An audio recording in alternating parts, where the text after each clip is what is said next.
Hey everyone, so this video is entitled How I Failed as a Musician and Rebuilt a Career. And actually, it's a little bit of a red herring, that title, because I've failed many times and had to rebuild a career many times as well. So what it's really about, I think, is the ups and downs and the ability to ride the roller coaster and know that when you're at the bottom and everything feels like the end of the world, actually you'll be all right. And also when you're flying high at the top, perhaps that's time to check yourself a bit, not get too dizzy with it all, and make sure it doesn't go to your head, you know, because you can crash down the other side pretty quick. And because success and failure are both two sides of the same coin, because unless you experience one, then you have no reference point to experience the other. And funnily enough, some of the most relaxed and happy times in your life can come when you've actually failed, in inverted commas, and some of the most stressful, challenging periods can happen when you're actually supposed to be riding high and everyone's telling you how successful you are. So if we just take a minute to think about that, all success is more stuff going on. It's more human activity condensed into a shorter space of time. It's more people checking out your music, more people buying your music, more demands on you as the artist. That can result in you just having a lot more to think about. And we have to be careful what we wish for, because if you sat down in a laboratory to design a kind of environment that would almost guarantee someone getting anxious, depressed and stressed, you'd probably come up with something very similar to the lot of a very successful professional musician, because you've got all this stuff going on, people are asking you to do stuff. However you feel, you've got to be sort of facing up, you've got to be doing interviews, you've got to be responding to stuff, you've got criticism coming at you left, right and centre, as well as people praising you. You don't know what to think. And also, in order to cope with this, you're probably going to have to put in a team of people. So money's coming in, but it's also going out. And balancing those two things, it's easy to get it wrong and forget about your tax bill or miscalculate. Suddenly you're supposed to be successful, but you've got enormous financial pressures as well, and you've got a team of people you now have to keep happy. You may be lucky enough to have a manager that's skilled enough to keep all this under control for you, but that's quite rare. In fact, the relationship with your manager might be just another thing you have to manage and maintain. Could be another source of challenges, not just solutions. So you know, when you put all this together, it's no wonder that people find it a bit much. And if you just consider for a minute the lot of a singer in a project, or a solo artist, or a singer-songwriter, that's really tough for those people, because they have to be kind of public facing all the time, and they're often, by definition, really sensitive, artistic people. That's why they're good at songwriting, to be honest. They've got a level of empathy and understanding about the human condition that makes them very sensitive people. That's why they write good songs. And of course, having to split your brain between the creative side and the business side is actually quite a hard thing to do. Some people can do it fairly naturally, and others really struggle with it. And tragically, we've seen the result of that with some very high profile, important artists not being able to cope and tragically taking their own lives. And you can begin to understand that when you pick apart these situations. But it's perfectly possible to thrive as a successful artist, of course, and also entirely possible to really struggle when you're setting your career up. So maybe we should redefine what the meaning of success is, and think more along the lines of having that kind of resilience to cope with the ups and downs, the mental mindset to be successful. Whatever cards are dealt to us in life, we should be able to thrive, make music our life, earn a living, be happy and healthy, and that is success. The reason our college is called WaterBear is the WaterBear is a little tiny creature. Its Latin name is tardigrade.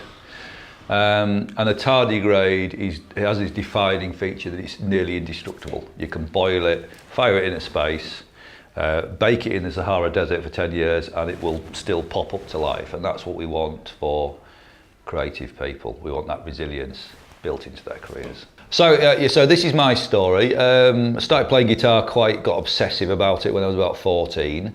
When I was at sixth form college, we formed a band, just schoolmates, which became what was to be Little Angels. And very quickly just conked out on all the A-levels. But the band was going great, and we bought a transit van, and we had a little bit of a message. We didn't realise it, but we had drive and determination, and we had a kind of central message which was all about being young, getting out of a small town. And that strong belief in kind of talking about that, it drove the band to actually do that, and it underpinned all 3 Little Angels studio albums. And we, even back in 1988, the DIY approach actually really worked for us and lots of other bands. So we put out our own record, borrowed the money, licensed it to an indie, and then found ourselves a house band for a little while at the Marquee Club in London. We supported Guns N' Roses and all the American bands that came through, got a record deal off the back of that. Bang, bang, bang, had some hit singles. First album, however, was our first taste of failure. Album came out, no hits. Suddenly, I'd be about 19 at this point, I suppose. My brother would be 17, he was in the band as well. When you were on a major label, back then, you had to have hits fairly quickly, otherwise it was all over. Album had come out, no hits. So we were right up against it. Thankfully, we got into co-writing. We did a co-write with a guy called Dan Reed, re-released the album, had 2 hits off the back of it. And thank the Lord for that, otherwise I wouldn't be here talking probably now. From that point, we gradually built the band, and it was strange because every month that went by, it seemed to be a bit bigger and bigger and bigger. It was doing loads of big tours with Bon Jovi, Bryan Adams, Van Halen, Aerosmith, on it goes. We had the time of our lives, to be honest, and then something devastating happened. Kurt Cobain released Nevermind, Nirvana released Nevermind, and that album came out. And it was such an intensely weighty record. It was such an important record. It suddenly made all the poppy kind of rock stuff, our scene, look very silly, and fashion changed. People who weren't around, I think, find it hard to appreciate just how much things changed overnight. It was like a punk thing all over again. The music industry was effectively kind of cleansed and wiped clean. And we were out of a record deal. We'd actually had a #1 album in 1994. Not #1 in the rock charts, but #1 in the main charts. It was a big record, and yet 6 months later it was absolutely all over and we were out of a record deal. So this was quite a blow to our egos, really, and difficult because we sort of formed the idea. We were young, we were naive, we just expected the thing to kind of go on forever because that was the evidence we had. It just seemed to be getting better all the time and bigger. And then suddenly it stopped. And back then, it's not like now, you were outside the music industry, the door shut, and you were like pressing your nose up against the glass of a party that was going on that you were no longer allowed to be inside. It was quite brutal. And the press were very gleeful. Little Angels dropped, you know, so it's very public kind of humiliation, you know. And then there was also no money because we hadn't saved any money. We just about, in the last stage of the band, scraped together enough to buy a little house and get a deposit together, which was great. But otherwise, we didn't have a bean. We had a bit of a tax problem because we had the tax fund money. And we were looking, well, I personally remember this, looking at the world and wondering how it worked. You couldn't have long hair anymore. It was very unfashionable to play any kind of guitar solo for about 10 years after the whole grunge thing. Or at least play guitar the way I did it, you know, so you couldn't really do that. I didn't know how people got jobs, and I existed by paying the bills by selling a guitar every month. And my wife luckily had a job in a restaurant, so we scraped together enough money to pay the mortgage last minute, living on, you know, value beans and value bread, you know. After having a #1 album, and my brother Jimmy, he was like working in a supermarket putting crisps on the shelves, you know. 6 months after being on the private jet, drinking champagne with Richie Sambora, flying high, you know, and that's the life of a creative, you know.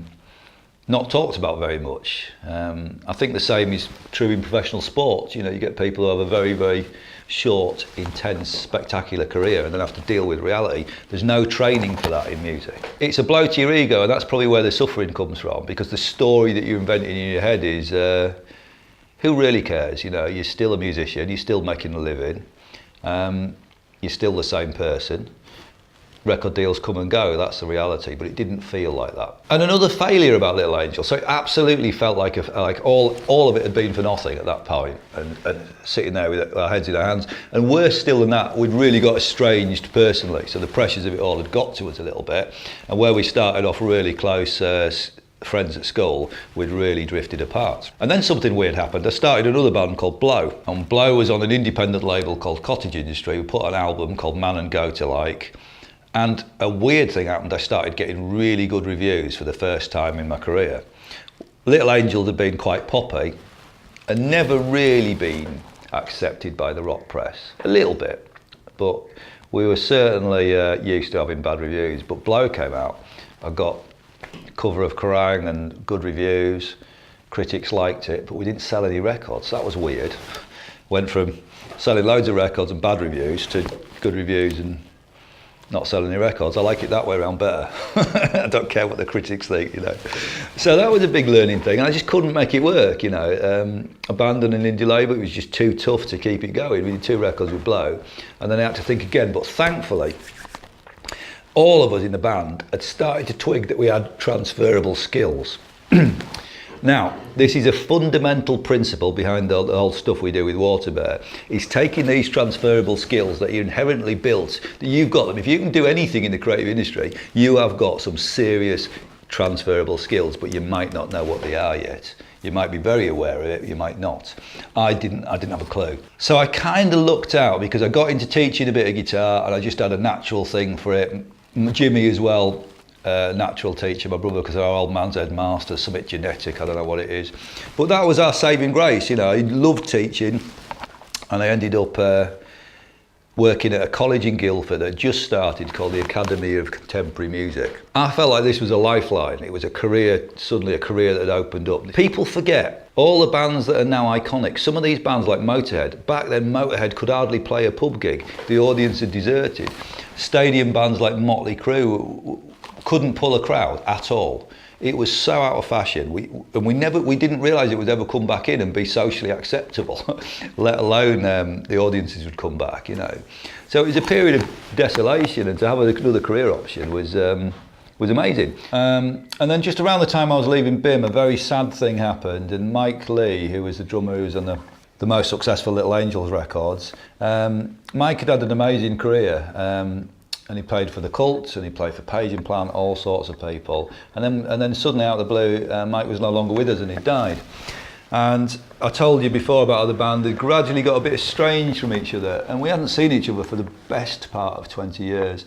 And the time we got back together was actually at Mike's funeral, which was a very powerful thing, and that really made us rethink our priorities, and it made us, all the pettiness of falling out in a band just seemed so silly in the context of Mike no longer being with us.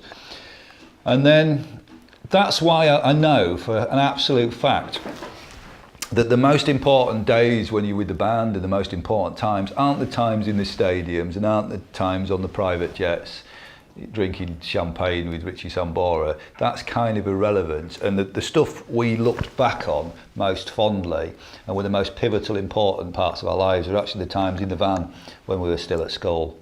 And if we look back to those stages, everything that's good in our lives actually started and germinated in that time. That's why these little gigs are just as, if not more important than the big events. I threw myself into education, and my idea was to develop degree courses that were about artist empowerment and were a little bit more rock and roll, had a bit of the art school vibe about it.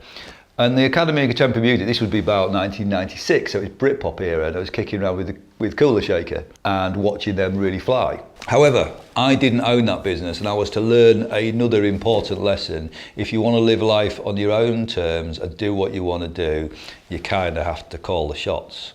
So in the year 2000, I was really struggling because my then boss, the then owner of that Academy of Contemporary Music, wanted to really pull the college towards the sort of the TV shows, the X Factor, The Voice kind of thing.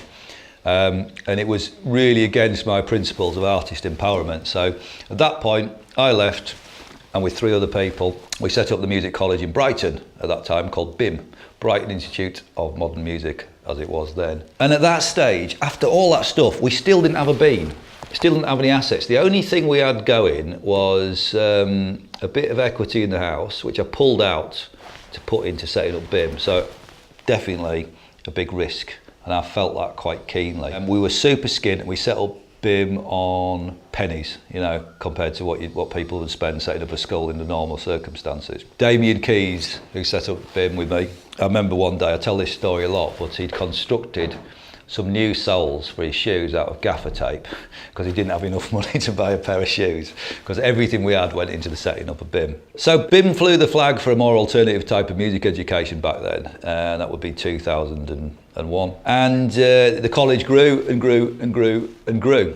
And on paper, this was the most successful period in my career, and everybody kept telling me how successful I was. However, it didn't feel like that. It was a very miserable time in many respects, because I was just consumed by anxiety, stress, wondering, you know, balancing, juggling everything, keeping everybody happy, keeping the university happy, keeping the machine moving, writing the courses. It was just all too much to enjoy it. And that's why I've, you know, I make the points that I do, is success is often not what it cracked up to be. And the whole thing kind of grew and grew outside of my hands, and in the end, I left BIM, sold my shares in 2012, and even at that point when I left, I didn't kind of control the process. It had grown beyond anything I could control. So I was back out, kind of having sold the business in 2012, wondering what to do with the rest of my life. So my transferable skill set turned out to be education. I just had a kind of feel for it. I don't know why. And I also had a vision for it, that I really wanted the education to be about artist empowerment, and I wanted it to be a bit more art school than kind of conservatoire, because practicing scales all day is fine, but it was about the artistic application of that was interesting. I was part of the team that built ACM, Academy of Contemporary Music, in the late 90s. Very exciting place to be at the time. It grew. I didn't own the business. When the owners of the business wanted to take it more towards pop music and the TV show thing, I left to start BIM, to really kind of reinforce this agenda of artist empowerment and push the boundaries a little bit more, and try to make the most rock and roll degree. But what I mean by rock and roll is it's about the artists living life on their own terms and giving them the tool to do that. So there's this continuing theme, I think, in my career, that you've just got to go, blimey, where are we now? What now, kind of thing. And music's always been the thing that, even though I hadn't played guitar for 15 years, that was the natural thing to fall back on. I called the lads from Little Angels, and the planets aligned, and we put the band back together in 2012. We did Download, we did a great tour, and this miracle occurred, that the audience from 20 years ago was still there, and they just came out, and it was the most moving, kind of incredible thing.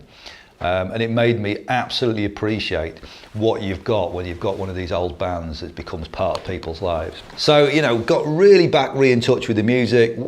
After that, wrote an online degree, which worked really well. I think it was the first music degree to be delivered online in the UK. But I realised quite quickly that in order to be any use in music education, you had to keep making the music. So I tried an experiment at 47 years old. This was 3 years ago. I wondered if you could start a new band at 47 and make it work. And that was a project called Colour of Noise. And in some ways, I did a pledge campaign, which I talked about a lot. You know, I talked about it with musicians. I've never done it. There's a lot of difference between talking about something and actually doing something. I had a brilliant experience with Pledge. It hooked me up with that whole machinery of crowdfunding. I got into touch with lots of bands. I also, it was amazing that a lot of people that I'd worked with early on in Little Angel's career were now very high up in the music business. So I'm talking about people like Andy Coppin, who'd gone from running Nottingham Rock City to running Download festivals, stuff like that. Steve Strange at X-Ray, all our friends were still there doing amazing work, you know. Colour of Noise was quite a satisfying thing. It was a one-album project. I realised that in rock circles, Planet Rock radio was really important. It broke bands like the Temperance Movement, and Colour of Noise did really well on Planet Rock. The last single in particular just hung on the playlist for ages, and the band was really building. However, I had made a fundamental mistake, which is that I designed something that was too traditional. It was too much of a traditional rock band with a traditional kind of structure, and it just cost too much money. I remember sitting down at the kitchen table and realising the band would definitely get bigger if we kept doing what we were doing. We could definitely make another record that was better, but the costs would increase faster than the income. So you would get penalised for any degree of success that you had. And that would happen. I could foresee that would happen all the way up to Hammersmith Odeon level and beyond if you could get there. But I could see two things. I could see bands who hadn't made that mistake doing really well, and I could also see everyone around me, every creative, at very high level also had other income streams. And that resonated with me, and I thought that's time that people involved in music education just fessed up to that and said, you may want to be a singer-songwriter, but you will have to have another income stream to run alongside it. We've got to build that into how we plan and how we teach music degrees in the future. So that brings us up to the present, where we've set up a college called WaterBear. That's Mark Claydon, Adam Bushell and I. And it's not just about delivering masters and BA honours degree courses. It's also about creating an environment that's about quality of music, quality of output, quality of career outcomes, but also it's about providing a culture that helps people develop some kind of resilience in their mental well-being and their mindset in order that they can cope with an artistic career, which almost inevitably is going to have some highs and some lows. So I'm 50 years old now, and for what it's worth, this is what I've learned about resilience in the music industry. The most important point I would make is your biggest investment in the future is to learn how to live in the present today. Because if you're spending 80% of your time either looking ahead and thinking, well, if I just sort this out and sort that out and sort that out, everything will be sorted, or worrying about something that's happened in the past, then you're not living in the present. And the future is just now, a bit later on. So let's learn to live in the present. There isn't a future destination where everything is sorted out, and actually success is learning to live with the ups and downs. Mental resilience is what it's all about.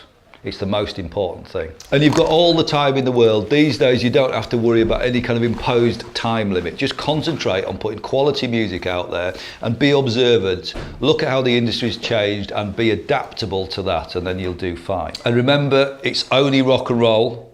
Don't let the sound of your own wheels drive you crazy. It's all good. So as always, if you need any help or any advice, check us out through the website, contact us. If we can help, of course we will. And you can also check out, if music's becoming very serious, a big part of your life, then have a look at what we do with music degrees and master's qualifications as well.